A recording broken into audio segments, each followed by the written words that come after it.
UNLV Microcertificate Economics.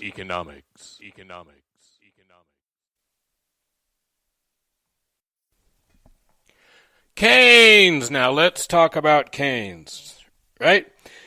The world falls apart. It's 1929. It doesn't start to pick itself back up. We need a new idea, new ideas. And both the United States and Britain turned to Keynes for help. So he writes his book, publishes in 1936, but really both Roosevelt and the British government have been following his suggestions for years up to that point.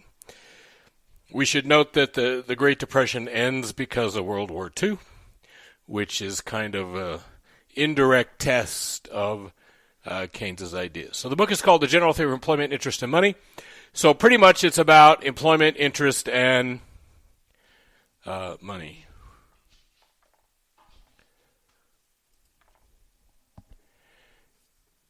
So let's remember Beethoven and the other classical economists. In their world, markets always work. Markets produce the right answers. Wages and prices are flexible. Wages and prices go up and down, and it's through the adjustment of wages and prices that the economy is both stable and self-correcting. As long as wages and prices can move like the stock market moves, hey, everything should be fine. And that includes an equilibration between savings and investment.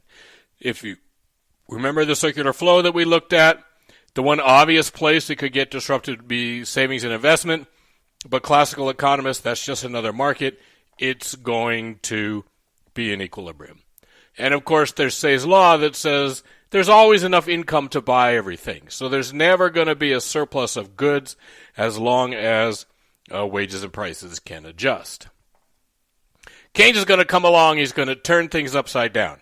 Instead of looking at individual markets and talking in terms of those individual markets, Keynes is going to look at the big picture of things. He's going to talk about spending. Where the classicals are primarily supply-oriented, Keynes is primarily demand-oriented. And he's going to say that nominal matters, not real. Now, again, we have 15 minutes here to do 2 semesters of work. So we're not going to talk about all this stuff, but here's an example of what Keynes said. Keynes says the classical theorists, right, resemble Euclidean geometers in a non-Euclidean world who, discovering that in experience straight lines apparently parallel often meet, rebuke the lines for not keeping straight as the only remedy for the unfortunate collisions which are occurring.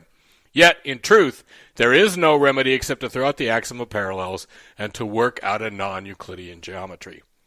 So Keynes says, look, we got to start over. It's been proven that this old system doesn't work. We got to start over. He says the classicals have a fallacy of what's called a fallacy of composition. Fallacy of composition means there are times when you try to add up all the little pieces to get the whole. So Keynes says, look, markets may work, but you don't necessarily mean you understand the whole economy by adding up the little pieces.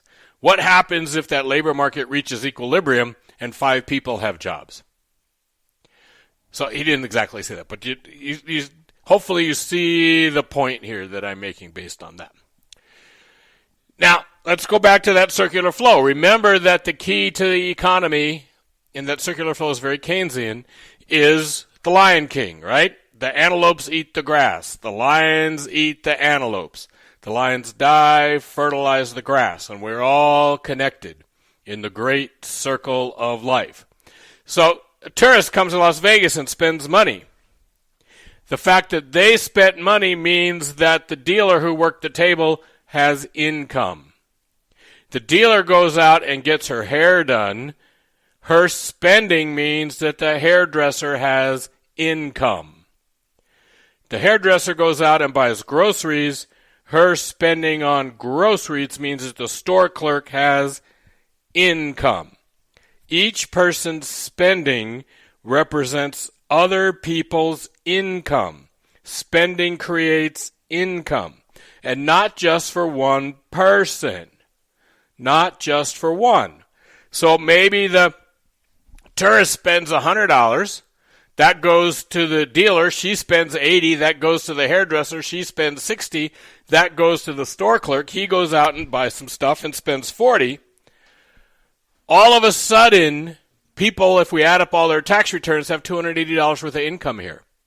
That original $100 in spending, which was the tourist income originally, is going to generate all this additional income and then all this additional spending. So each person's spending is another person's income. That means we're all connected. We can't look at this one little piece over here and go, oh, that is a... No, this piece affects that piece, affects this piece, affects that piece, right? The ankle bone's connected to the thigh or whatever that, right? However that goes. We're all connected.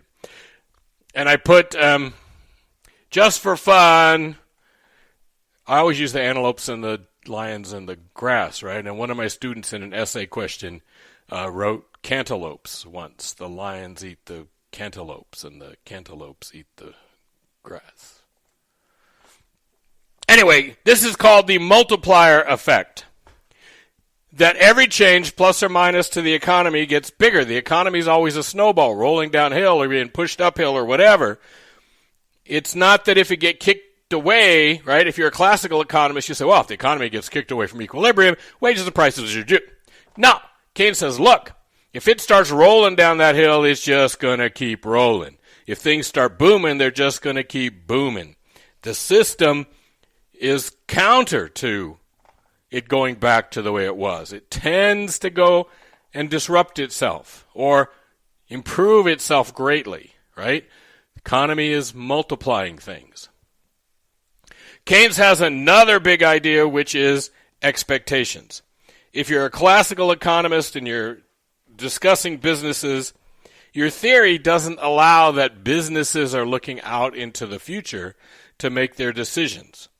They're making their decisions on what's going on right now. People are making their decisions about what's going on right now. People are in the short run. They have this short view. Keynes says, no. We have to look out into the future to decide what's going to happen. And maybe, we're not too good at that, right? Maybe we have our magic 8-ball and it's like, answer cloudy, try again later. So Keynes coins this really cute phrase that financial economists all over in the world still use. Half of them probably don't realize it came from Keynes because they don't believe in his theories, but they still use it, whether they know it came from him or not. Keynes says, for the most part, people are not smart. Or it doesn't pay for them to spend a lot of time and energy doing research and figuring things out on their own. So they tend to follow the crowd. Most people pick out the few people they think are smart or leaders or whatever, and they tend to follow the crowd. And Keynes calls this their animal spirits. So people don't make decisions necessarily based on facts, research, whatever. They make decisions based on their animal spirits. And of course, we know that the world is full of lemmings in that world, that most business people aren't too bright in Keynes' world, and if one of them jumps off the cliff, the rest are going to follow. They're going, hey, Warren Buffett knows something, and they all go running over, and they all jump off the cliff, and they all die.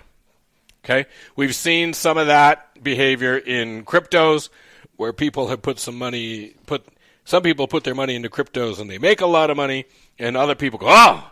Or we saw it in the housing market in the 2000s, where people went, hey, there's no way you can lose money in the housing market. Yeah. Okay? And Keynes actually, you could tell he believed in this philosophy because he wrote about his stock investment behavior to his friends, and basically he'd try to figure out what the stockbrokers were saying was good and what the stockbrokers were saying was bad, and he'd buy the dogs and not buy the, right? He'd sell short, he'd play games against the market because he knew that most people were just going to follow the leader. Right? And he made a lot of money. Keynes made millions in the stock market going against the lemmings. So investment is the purchase of capital. When you buy a share of stock in the stock market, your stockbroker says, oh, you invested wisely. No, you saved wisely. It just sounds better to say you're investing And so people say that they use that investment word, they say investment, when really what you're doing is saving. Okay? Expectations are the key to investment in Keynes's world. You're not going to build a hotel on the Strip unless you think people are going to come stay in it. You're not going to, if you're United Airlines, you're not going to buy a new jet unless you think that 20 years down the road it will have been full flying passengers every day, just about. Okay? That Mirage, that resort, if it's not standing 50 or 60 years and it's not full for 50 or 60 years, then Steve Wynn made a mistake in building it. But so far, right, it hasn't been 50 years, it's been 32 so-ish. Done just fine. Filled up, made a lot of money. That's what you want. Okay? What you don't want is Steve Wynn's hotel in Louisiana that opened and quickly didn't fill and quickly went bankrupt. You do what you do based on your expectations, your view of the future. Interest rates are still important, but they're secondary. If interest rates are secondary and the way Keynesians do consumption, consumption is dependent upon your income, which means savings is dependent upon your income. Savings and investment are not going to be equal. Savings and investment happen for different reasons, and there's no reason to believe that you're going to get equilibrium between savings and investment.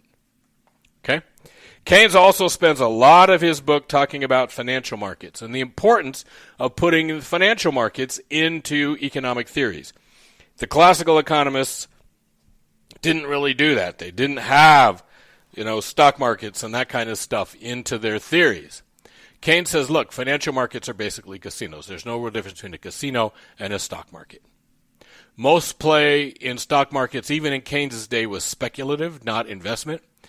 In Keynes's day, the average stock purchase was for 2 or 3 days.